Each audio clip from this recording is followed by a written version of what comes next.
The camera closes in on a $50,000 diamond ring, its facets catching the light, dazzling, almost blinding. It rests heavy and trembling in the palm of Emma Rodriguez.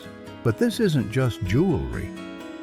It's a test of honesty, a doorway to a family secret powerful enough to shatter everything she thought she knew, a secret that could rewrite her life and her son's forever.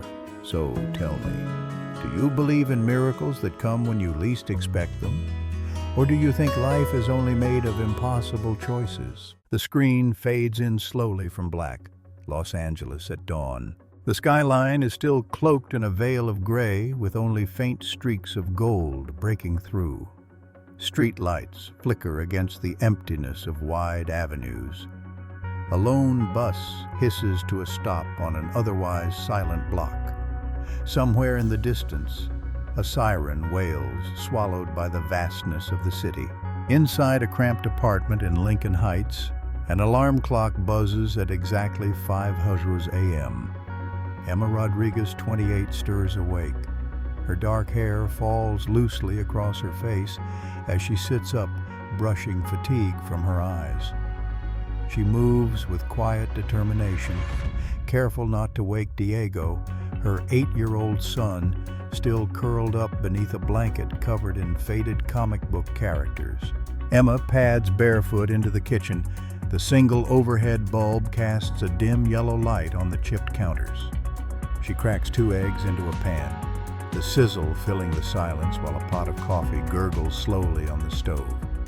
She prepares a simple breakfast, scrambled eggs, toast, and a glass of orange juice, then sets it down for Diego before gently waking him.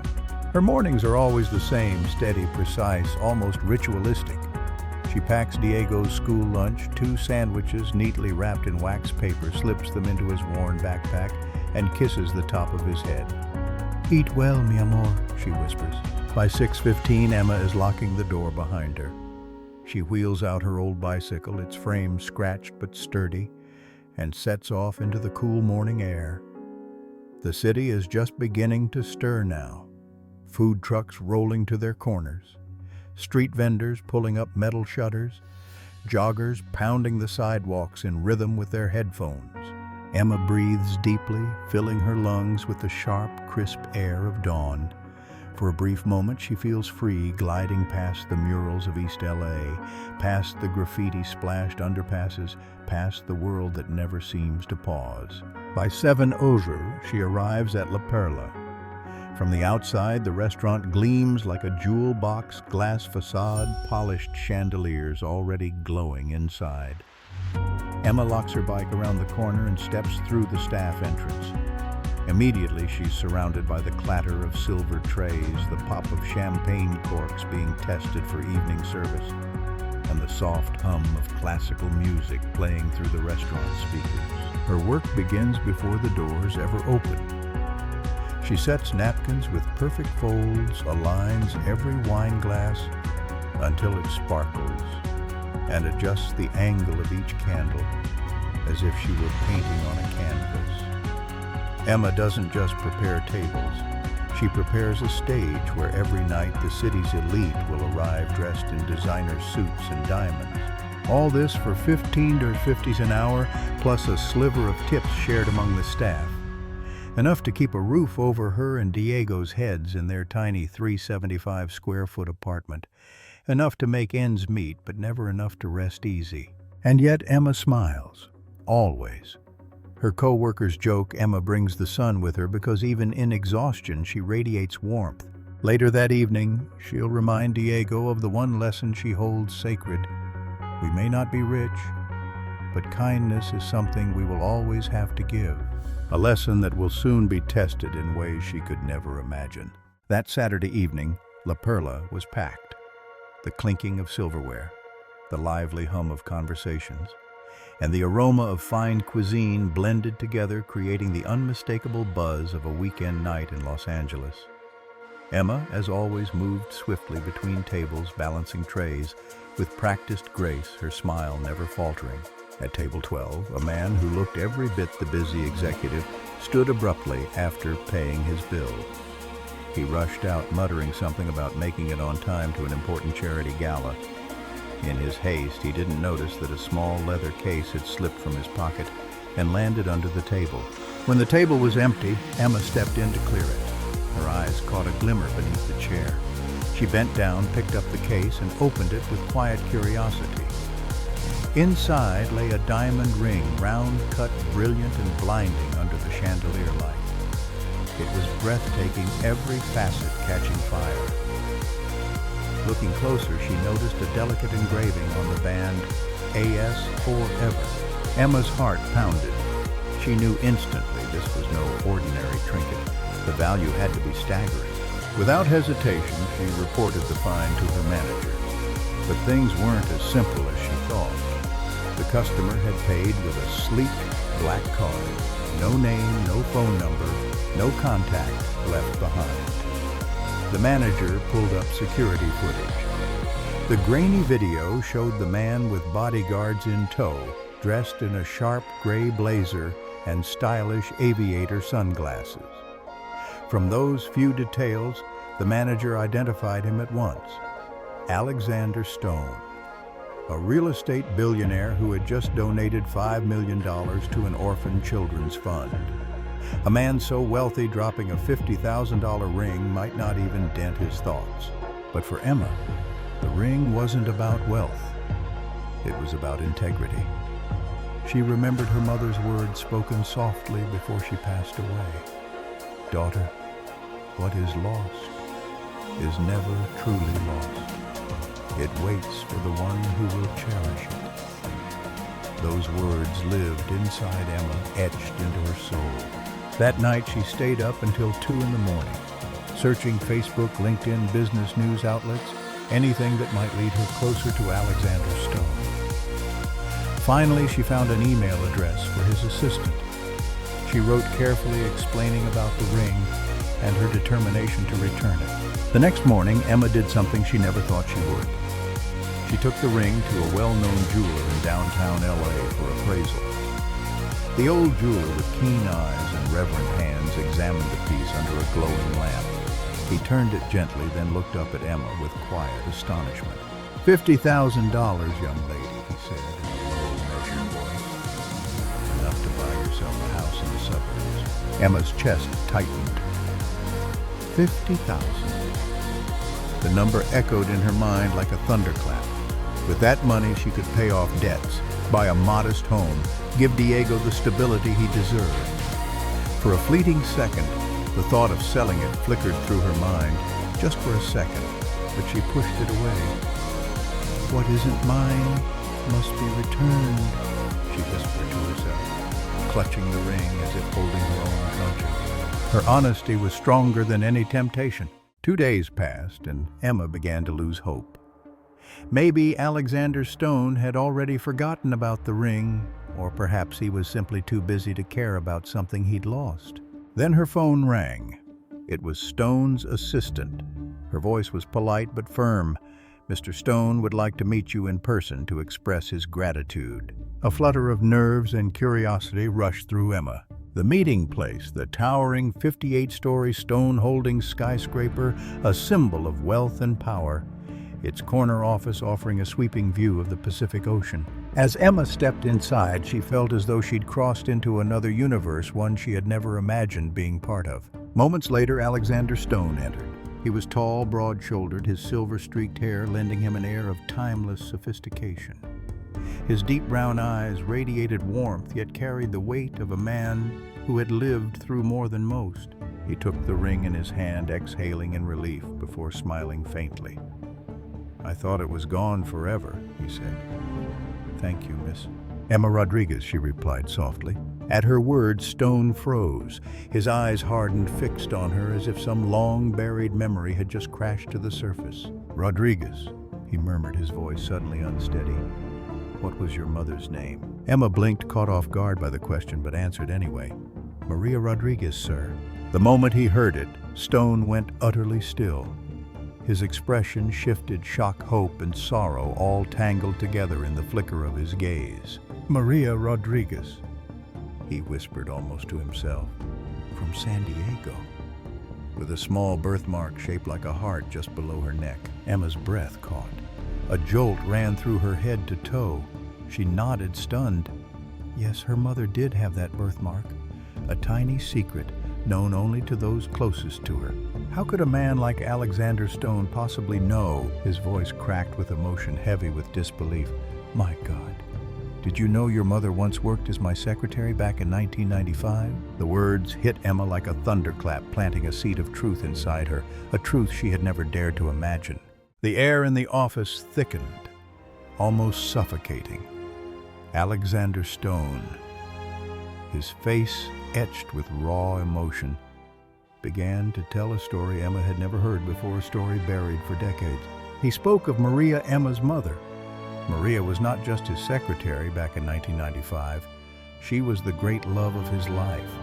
Their romance was passionate, fierce, and defiant of all obstacles. But fate was cruel. The Stone family, wealthy, powerful, unyielding, forced Alexander into an arranged engagement with the daughter of a key business partner, a marriage meant to secure fortune and cement alliances. Maria, a woman of unshakable pride, walked away the moment she learned the truth. She vanished without a trace, carrying with her a devastating secret. She was 4 months pregnant. Alexander searched everywhere, hiring detectives, using every connection he had, but Maria had disappeared, as if swallowed by the earth. He was left broken, helpless, unable to find her. The diamond ring Emma had returned was the very ring he had intended to give Maria during a candlelit dinner, the ring he had planned to slip onto her finger with a proposal to build a future together. But Maria had left before he ever had the chance. As Alexander recounted this, his voice trembled, his eyes brimming with tears. He rose from his chair and stepped closer to Emma. "Emma," he whispered, do you have a small birthmark just beneath your left ear?" Emma froze. Slowly, almost unconsciously, she lifted her hand to the spot. Yes.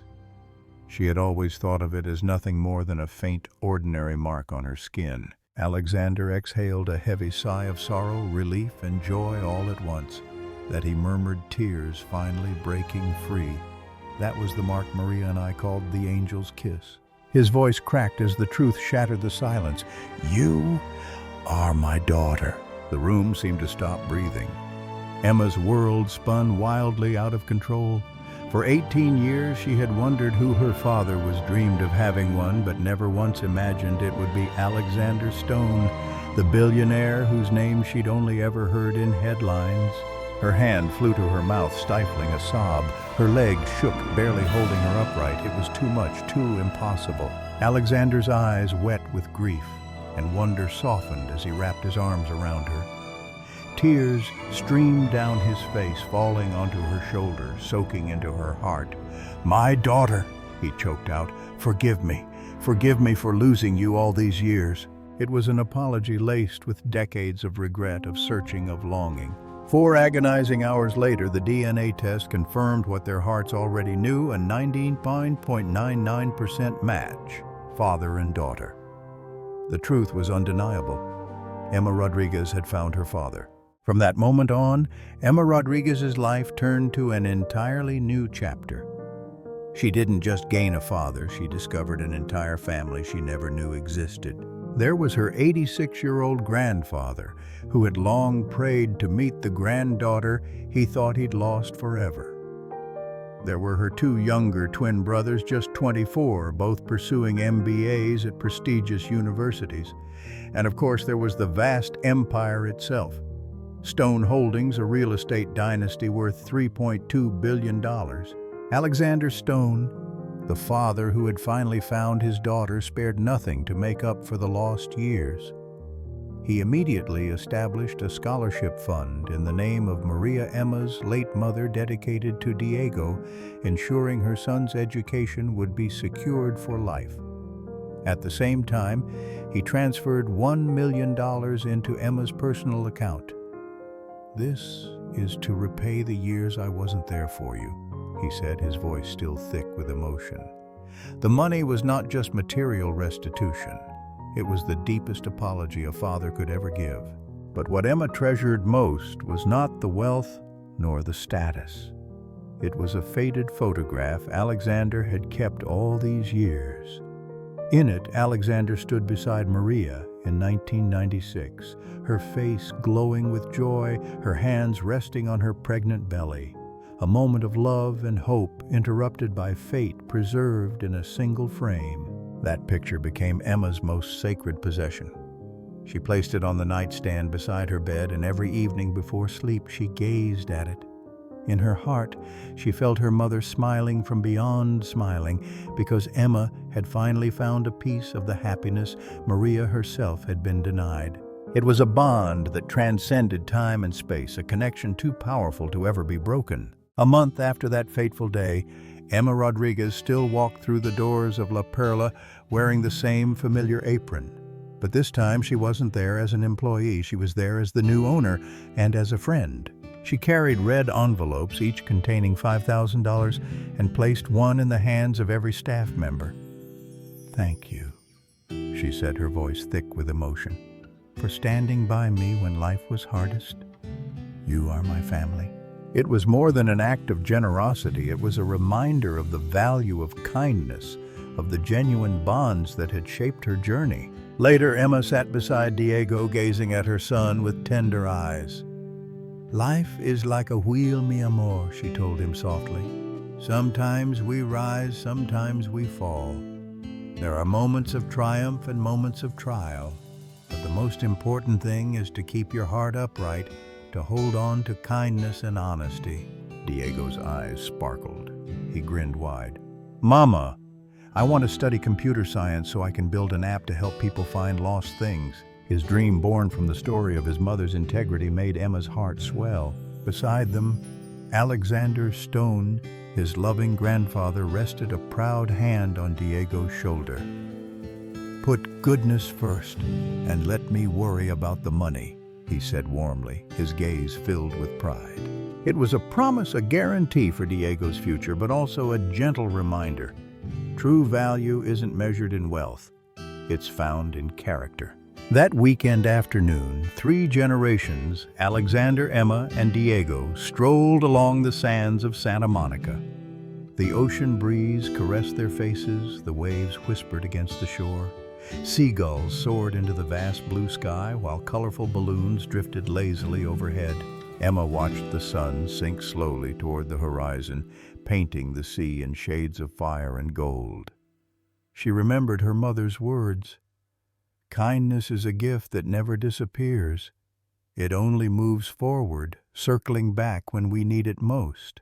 She smiled, clasping her father's hand, feeling a profound peace settle over her. Her life, from a sweat-drenched waitress struggling to survive to a daughter found and cherished, had turned to a radiant new chapter. A journey full of surprises, a testament to the power of honesty, and proof that sometimes miracles are real. Emma Rodriguez's story is living proof that kindness is always rewarded, sometimes in ways we could never imagine. But if you were Emma standing before that $50,000 diamond ring, what would you do? Would you return it, holding firmly to your honesty? Or would you keep it, trading it for a chance to change your life overnight and escape the weight of hardship? Tell me your choice in the comments below. And don't forget to like and share this story if you believe kindness always finds its way back. Hit subscribe so you won't miss the next moving, inspiring story. Thank you for being here with us, and we'll see you again on this journey of spreading goodness.